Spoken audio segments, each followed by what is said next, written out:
preseason game? I'm going to go yes. It's all about being able to process information quickly, go out there and perform. When you do those things at a high rate, it allows you to play on schedule and also play on time. Also, I want to see, can he get out of the huddle? Can he use the shifts and motions and the snap count to his advantage?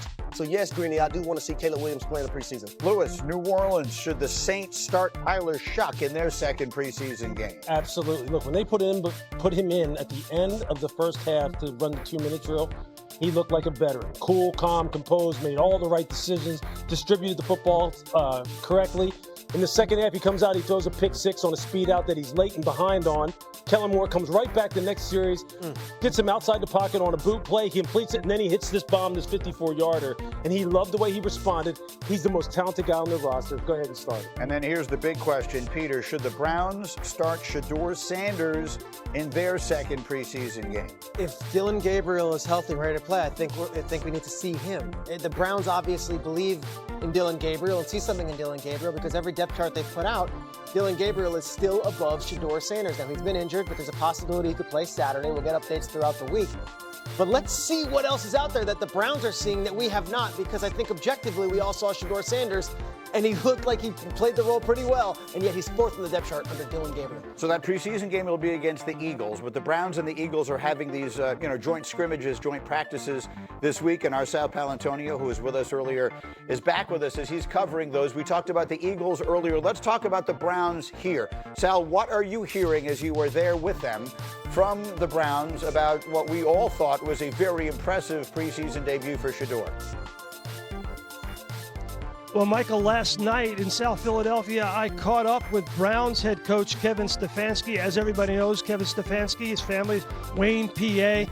He went to St. Joe's Preps. He went to the University of Pennsylvania. He's a local guy.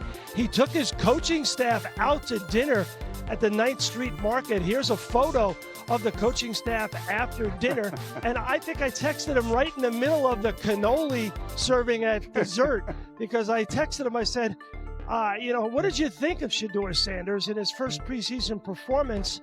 And here was his text reply. Let's put it up on the screen. I want people to pay attention to two things that he says here.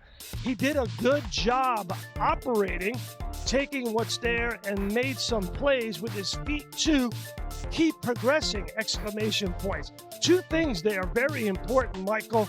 He did a good job operating. Translation, he looked in control. He did not turn the football over. Keep progressing. If you watch him on the All 22, which I did after the game, he drifted in the pocket a little bit too much. That's going to be natural in his first preseason game. And he was off target with some of his throws. But still, 14 of 23 and 2 touchdown passes, 106.8 passer rating. I think they are impressed with Shedeur Sanders. And yet, we all made a big deal here about their quarterback depth chart. He is still listed as 4th on it, despite the performance that had everybody talking. What, if anything, can you tell us about that? Well, I think Peter is correct. I think they want to see more from Gabriel. He's been injured. We might see him out here today on the practice field at the NovaCare facility a little bit against the Philadelphia Eagles. But I get the sense from Stefanski and the Browns, they don't want to fool around with the depth chart based on one preseason performance yet. They've got Flacco, they've got Gabriel, obviously they've got Kenny Pickett. He hasn't been able to get on the field because of a hamstring injury. And Shedeur Sanders needs to, quote, keep progressing. Now, I know, Lewis is always in game shape, but I'm sure he's been to Sarcone's Bakery during his time here in South Philadelphia. That's a favorite spot for everybody who comes to South Philly. Sal, stay with us for part of the conversation here. Let's get to that because, look, that is a piece of this. They've got 4 quarterbacks there right now. Yep. Teams don't keep 4 quarterbacks. That seems extremely unlikely, right? So some decision, they're going to have to start whittling this thing down. Like it got late early on us here, right? The season's in 3 weeks. Mm-hmm. So while I understand they'll say we have plenty of time to make this decision, in actuality, it's not plenty of time. How quickly do they need to be figuring this stuff out? Well, I think now, obviously, every rep takes on greater importance now because of just what you're talking about. Because eventually, the mode shifts from evaluation to really preparing for the regular season. Right. So all those guys have to get the reps that are going to wind up playing. So I think now, again, behind the scenes, during practices, during these joint practices, would be great as if Get Up was sitting there on the field and we could actually watch and see if he's starting to get sprinkled in certain situations with the ones, with the twos, getting reps with guys who are going to be there come September. Because that would tell you, okay, look, they sense the urgency too. They know that he's putting, the pressure on them as far as, hey, we need to really start moving him up this ladder.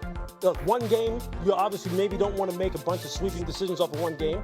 And it's on their mind. There's no doubt about it. To your point, that's why we have Sal there. He will be seeing all that live, and you'll see his coverage all day long through all the shows here on ESPN. But what can you tell us, Peter, about what they're thinking there? I think we all did flips over Friday night, and justifiably so. He was incredible. He looked great, and he led the team, and the swagger he had and the sideline reaction from both the star players and the backups was everything you'd want to see from a team leader. So we come in over the weekend and said, all right, Shedeur, he's in the mix. And yet, to a man, every source I speak to in Cleveland is like, all right, just slow down. Yes, he played well, but slow down. Like, let's not go overboard here, which to me tells me that there is some sort of hurdle or there is some sort of blockade here put in front of him in that QB1 role. And it might be Joe Flacco just being cemented already as a QB1, or it might be they believe Dillon Gabriel's still further along, even though Dillon Gabriel hasn't been out there practicing because he's been injured. So to Sal's point, we might see Dillon Gabriel today. Let's see how the reps are split up. And I know everyone rolls their eyes up. They also drafted Dillon Gabriel before him. I think that's a key point right there, right? After one preseason game, there's a reason why you drafted one guy in the third and one guy in the fifth, because obviously organizationally you thought that this guy presented more upside than the guy you drafted in the fifth round. You think you're just going to throw in the towel after one preseason game? No, you're not going to do that. They have a personal investment in Dillon Gabriel. They haven't been able to see him on the football field yet. They're not going to just move him down the floor all of a sudden now. They're going to give him his shot. And then you hope that in the end, professionalism and the meritocracy does win out, and then if he deserves being moved up, then move him up. But you're right. You're absolutely right, Peter. They haven't seen him yet. So they're not going to knock him down yet, especially when they're the ones who picked him. So I would also add this. Because of how Shedeur played in his first preseason game, and Dillon Gabriel did not get out there to showcase his skill set, it puts more pressure on Dillon Gabriel now. No doubt. To now go out there and make sure that you don't mess it up. No doubt. And you allow Shedeur Sanders to now jump you on the depth chart. No doubt. And I'll say when it comes to Shedeur, some of the things that I really loved in that first preseason game, Greeny, his pocket awareness and just being calm at all times. You see that second touchdown throw, hey, it's a free runner coming. Let me slide in the pocket, allow my running back to come over and pick up this blitz, but then ball placement. Having the ability to here it is right here. Slide on over to the right a little bit. Now, look how that football is low. That allows a receiver not to get kill shotted by a safety in a tight window area throw that you have to be able to complete that pass. Orlovsky did this tape for us the other day, exactly that.